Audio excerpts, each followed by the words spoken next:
Bonjour Aline, Bonjour Serge. nous allons parler aujourd'hui de droit fiscal.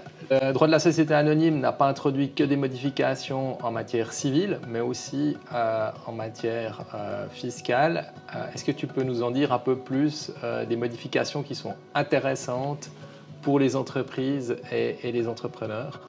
Alors, une modification intéressante concerne le remboursement d'agio et d'apports versés pendant une marge de fluctuation du capital.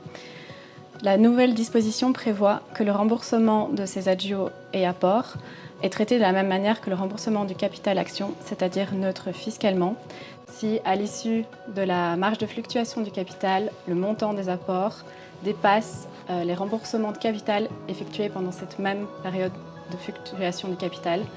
Si le solde est positif, il sera considéré comme une réserve ici d'apport en capital d'un point de vue fiscal. Et à ce sujet, à quelles conditions ce solde positif peut être remboursé en neutralité fiscale pour l'actionnaire, l'entrepreneur? Il faut veiller à ce que tous les apports et agio versés pendant la durée de marge de fluctuation du capital soient comptabilisés dans les réserves constituées à cet effet. Si ce n'est pas le cas, leur remboursement sera imposable pour l'actionnaire. Il est donc conseillé que tous les versements supplémentaires des actionnaires pendant la marge de fluctuation du capital soient correctement comptabilisés dans les réserves avant l'échéance de la marge de fluctuation du capital. Dans la mesure où le nouveau droit introduit cette marge de fluctuation, est-ce que pour le droit de timbre d'émission qui doit être décompté, on a des simplifications qui ont été prévues? En effet, donc en ce qui concerne le droit de timbre d'émission, une simplification du paiement de ce droit de timbre a été prévue dans la nouvelle disposition.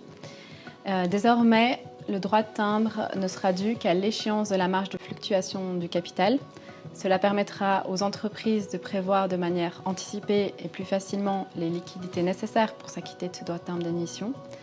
À noter que ce droit de timbre ne sera dû que si, à l'échéance de la marge de fluctuation du capital, le montant des apports est supérieur au montant des remboursements de capital effectués pendant cette même marge de fluctuation du capital. Merci beaucoup Aline pour ces précisions très claires. Merci à toi.